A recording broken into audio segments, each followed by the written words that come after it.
السلام علیکم ناظرین، آج 26 نومبر ہے اور 26 نومبر کا سب کو بڑی شدت سے انتظار تھا تاکہ معلوم ہو سکے کہ علمی کتابی کی حقیقت کیا ہے۔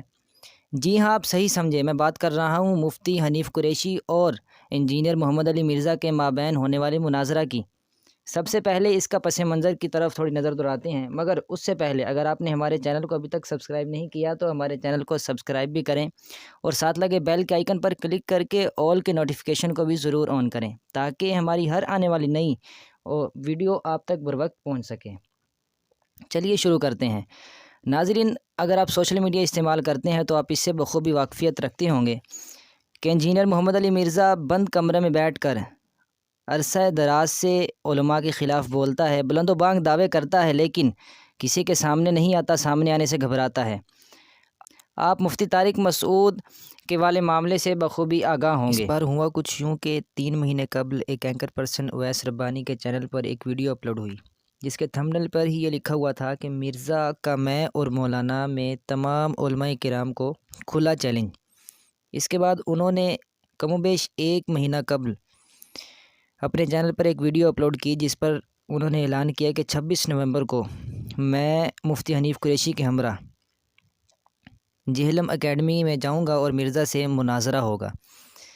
اس پر اگرچہ مفتی حنیف قریشی بھی اہل سنت کے ہاں قابل اعتماد شخصیت نہیں، لیکن پھر بھی اس معاملہ میں ان کی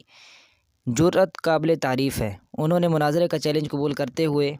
جانے کا اعلان کیا۔ جب سوشل میڈیا پر اس کی کافی دھوم دھام مچی تو اس پر مرزا کے کسی فالوور نے اسے سوال کیا کہ کیا آپ مناظرہ کریں گے، تو اس پر مرزا کا کہنا تھا کہ 26 نومبر سے میرا کوئی تعلق نہیں۔ گویا کہ وہ کہنا چاہ رہا تھا کہ میرے کیلنڈر میں 24، 25 اور 27 ہے، 26 ہے ہی نہیں۔ یعنی 26 نومبر کو صبح 9 بجے جب انجینئر کی اکیڈمی کے باہر اویس ربانی، مفتی حنیف قریشی اور دیگر رفقا پہنچے تو انہیں باہر ہی روک لیا گیا، اندر نہیں جانے دیا گیا اور پولیس کو بھی بلا لیا گیا تاکہ کسی طرح معاملہ رفع دفع اور انہیں واپس بھیجا جائے۔